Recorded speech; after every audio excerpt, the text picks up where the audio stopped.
자, 미리 공지드리면요, 이제 11월이죠. 이제 좀 있으면은요, 11월 달에는요, 한 달에 한 분씩 제가 모시잖아요. 그래서 충북대학교 행동학 담당하시는 김선아 교수님을 모실 예정입니다. 행동학으로는 우리나라 최고의 권위자시고요, 세계적으로도 굉장히 거장에 들어가시거든요. 그래서 고양이의 행동학 관련한 문제, 어떤 경우 치료해야 되고 어떤 경우 약을 먹으면 좋아지는지 좀 심각한 질환을 한번 상담해 보려고 그래요. 그래서 11월 달에는 지금 일정을 조율 중인데 11월 달에 오셔서 같이 방송을 하기로 하셨고, 요때는 여러분한테 행동학 가벼운 거 말고 김선아 교수님 오시니까 이왕이면 치료가 포함된 아주 복잡하거나 약물이 포함된 좀 심도 있는 행동학 진료에 대한 그런 얘기를 한번 같이 나눠보는 시간을 가져보도록 할게요. 요거는 일정이 잡히면 다시 공지를 하도록 하겠습니다. 아셨죠?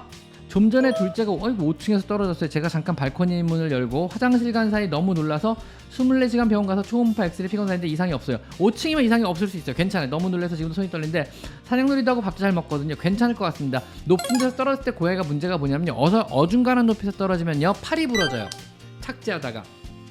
근데 네 다리를 동시에 탕 하고 착지하면 웬만하면 팔다리가 잘 안 부러지는데, 어중간한 높이에서 떨어지면 자세를 못 잡기 때문에 앞다리나 아니면 뒷다리 먼저 떨어지게 되죠. 그러면 다리가 부러져요.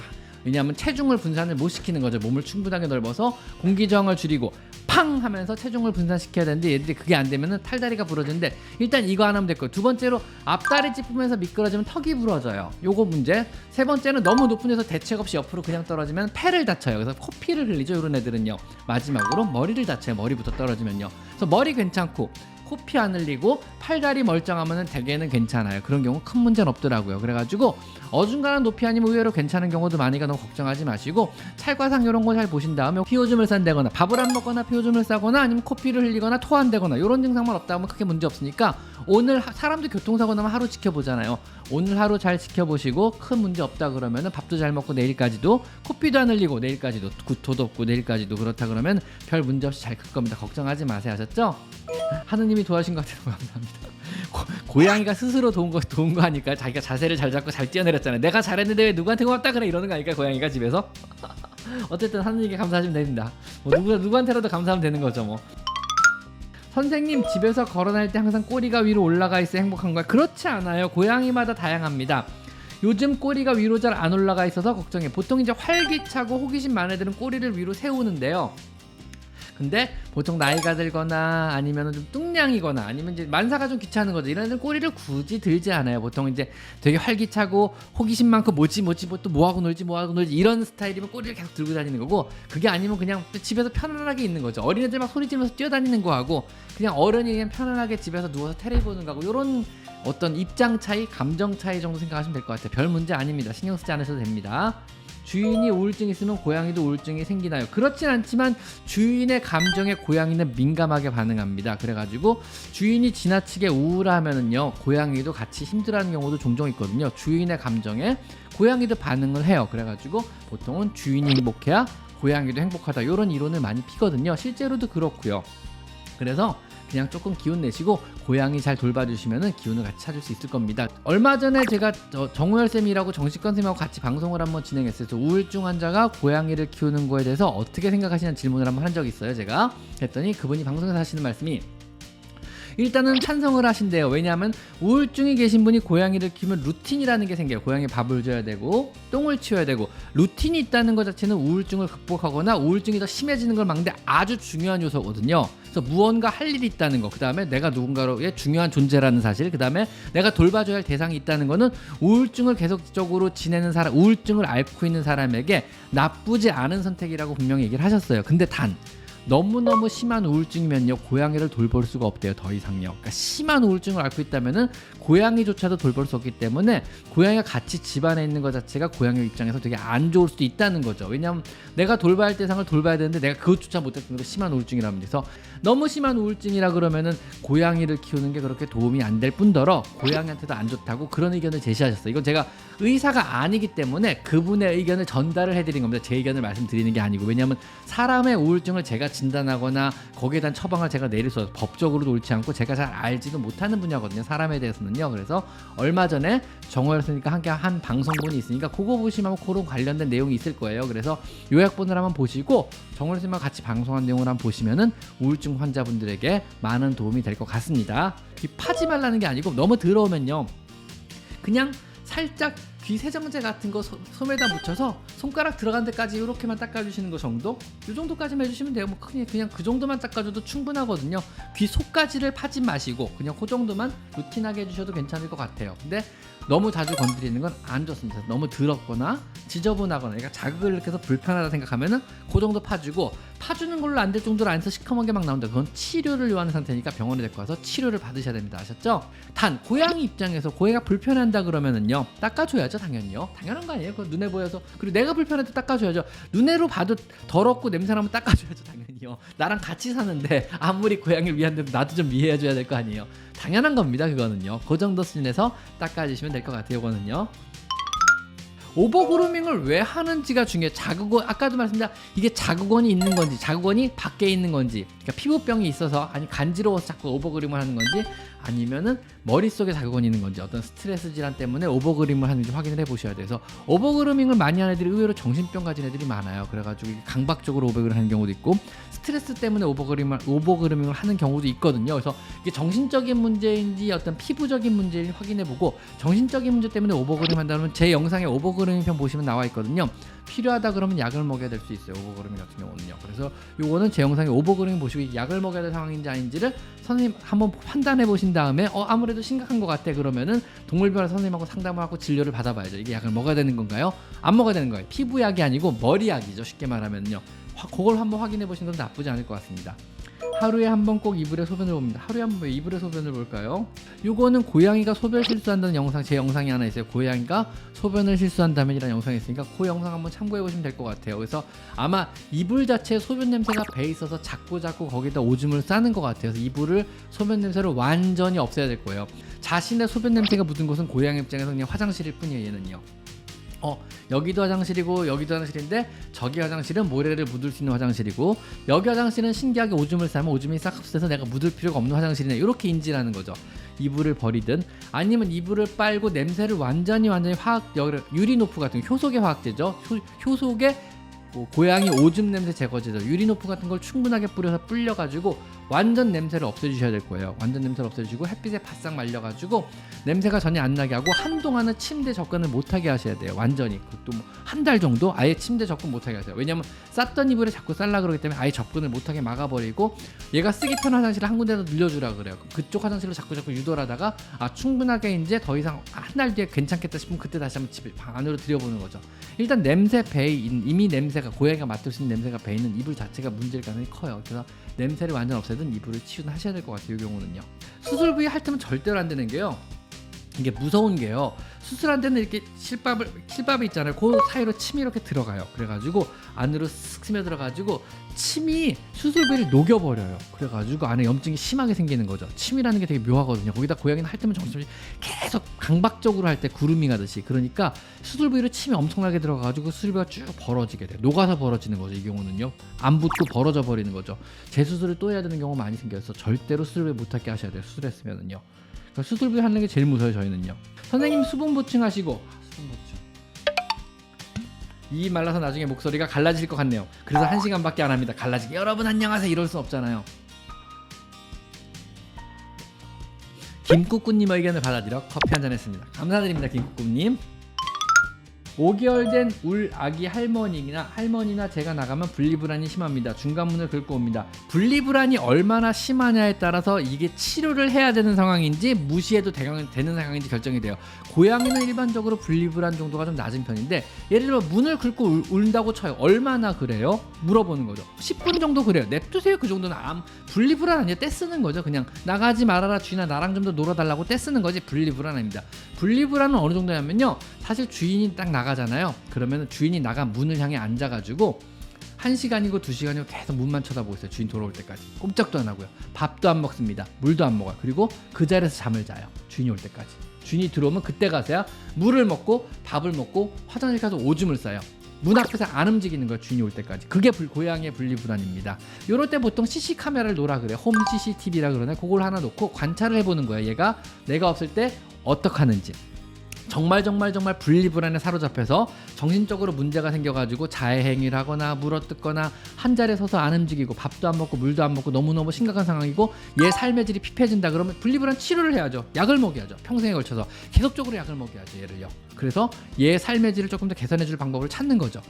근데 그 정도가 아니고 그냥 나갔더니 막 불말을 토해 울고불고 날리면 10분 지나니까 다시 자기 할 일 다 해. 밥도 먹고 물도 먹고 올라가서 자꾸 돌아다니고 다 해요.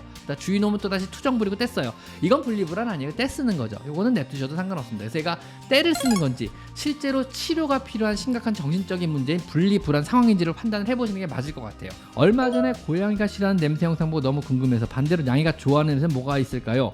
글쎄요, 잘 모르겠네요. 제가 이쪽은요. 요건 한번 제가 따로 한번 좀 알아볼게요. 고양이가 좋아하는 냄새. 고양이가 좋아하는 냄새, 뭐 여러분 다 아는 냄새잖아요. 캔 냄새, 사료 냄새.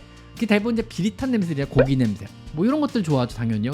뭐 생선 냄새 이런 거 좋아하죠. 우리 사람이 절대 좋아하는 냄새들은 아니죠. 화장실 냄새 이런 것도 좋아하고요. 그래서 대부분 고양이가 좋아하는 냄새는 우리가 좋아하는 냄새는 절대로 아닐 겁니다. 뭔지 아시겠죠? 그래서 적당히 타협을 해야죠. 없는 냄새, 무향으로 타협 보는 게 낫지 않을까요? 일단 그런 냄새 좋아하지 않을까요, 고양이가요? 안녕하세요. 저희 집 코션냥이가 오늘 응가를 사다가 비명을 질렀어요. 그럴 수 있죠. 뭐 저도 여러분은 그런 적 없으니까 으악! 비명 진짜 없나요? 이런 거 없나요?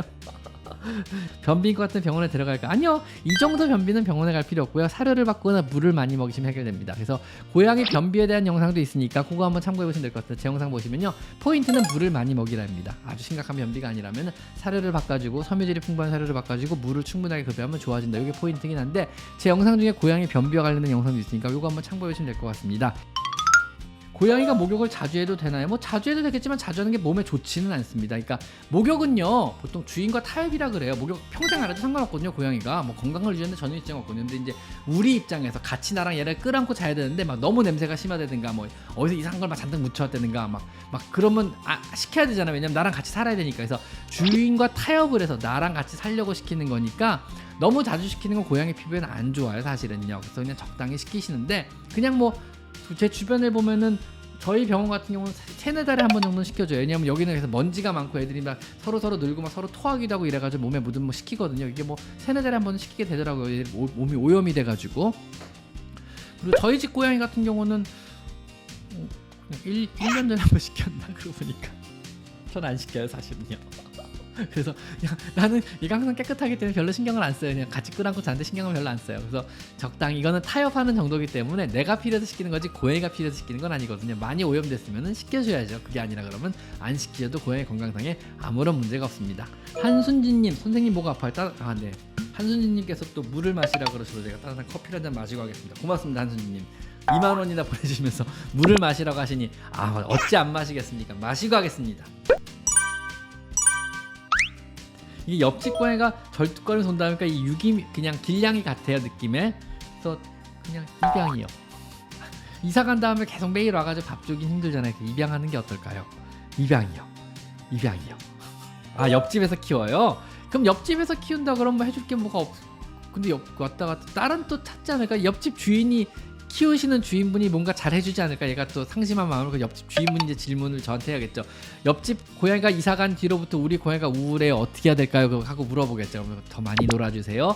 더 맛있는 걸 주세요. 영양제도 주시고요. 그 다음에 너무너무 우울증이 심하고 얘가 힘들어한다 그러면 약을 먹이세요. 이렇게 제가 또 조언을 하겠죠. 그거는 옆집 주인이 해결할 사안 같습니다. 그냥 지금 당장은 이사 조심해서 잘 하시고, 이사할 때 고양이 너무 스트레스 안 받게 조심하시고, 혹시 이사할 때 이사하고 한 이틀 정도만 가바펜틴 같은 거 처방받아서 먹이시면 좋을 것 같아요. 이사하는 날도 가바펜틴 먹이시고 고양이한테. 그리고 이사 후에도 며칠은 가바펜틴 같은 항불안제 먹이셔서 고양이가 너무 충격 안 받도록. 이사는 고양이한테도 큰 문제니까 그런 것도 같이 해주시면 좋을 것 같습니다. 자, 티라노사우루스 얘기했잖아요. 내가 사람이에요.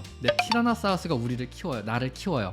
티라노사우루스 부부가 동굴에서 나를 키우는 거죠. 무서운데 자꾸 밥도 주고 물도 주는 거야, 나한테. 그러면은 근데 혼자 있으니까 되게 너무 무서운데 티라노사우루스가 오늘 너무 반가운 거였어. 가가지고 제가 반갑다고 인사를 하는 거죠. 근데 티라노사우루스가 이러면서 나를 만지려고 하니까 내가 무서워서 도망가는 거죠, 다시. 그러다가 티라노사우루스가 얌전히 테레 보고 있어요. 그럼 내가 가까이 다가가지고 추우니까, 아니면은 뭐 다시 애교를 부리는 거죠. 가까이 다가가지고 키워줘서 고맙다, 아니면 밥 줘서 고맙다, 이러고 얘기를 하는 거죠. 근데 또 하면서 나를 만지려고 하면 내가 또 무서워서 숨는 거죠.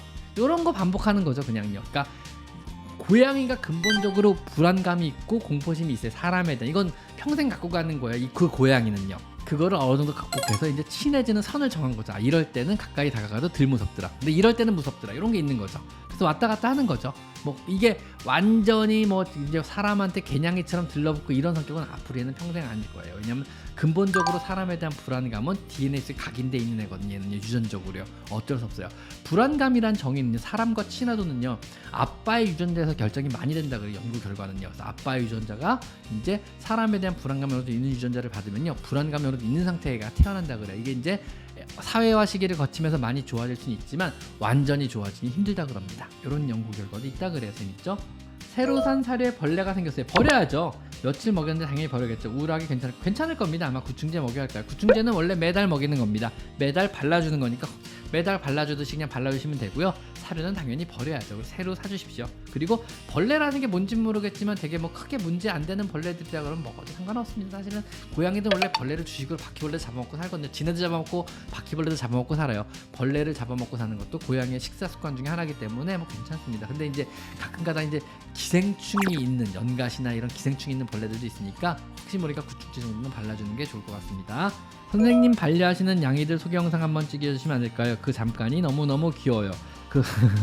죄송합니다. 저는 그런 유튜버가 아니어서 저는 그냥 정보를 전달하는 유튜버입니다. 그래서 시간을 쪼개서 어떻게든 정보를 하나라도 한마디라도 알려줄까 하고 엄청나게 말을 빨리 하면서 많은 정보를 전달해 드리려고 노력을 하는 중입니다. 그래서 저는 정보를 전달하는 유튜버입니다. 하다못해 얼마 전에 브이로그도 한 편 찍었거든요. 그 브이로그조차도 보시면은 숨막히게 정보가 꽉꽉 차 있습니다. 저는 정보를 전달하는 유튜버입니다. 다른 거에 소질이 전혀 없습니다. 설명하는 데는.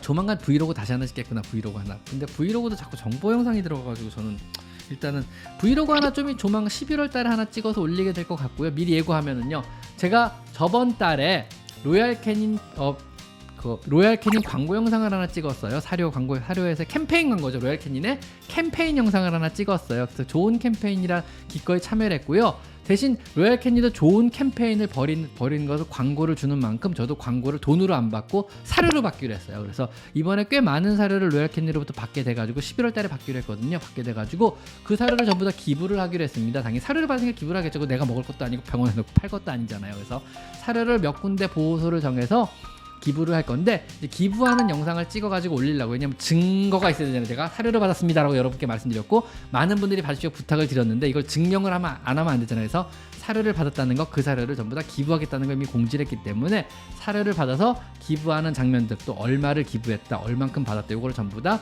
영상으로 남겨서 여러분께 보여드려야 하니까 그것도 일종의 브이로그가 되겠네요. 사료를 받아서 각 보호소 다니면서 기부하는 영상을 찍어서 올려보도록 하겠습니다. 이것도 정보 영상이 되지 않을까? 결과적으로 뭐 어떻게 편집될지 모르겠습니다. 일단 해보도록 하겠습니다. 일단은요. 자.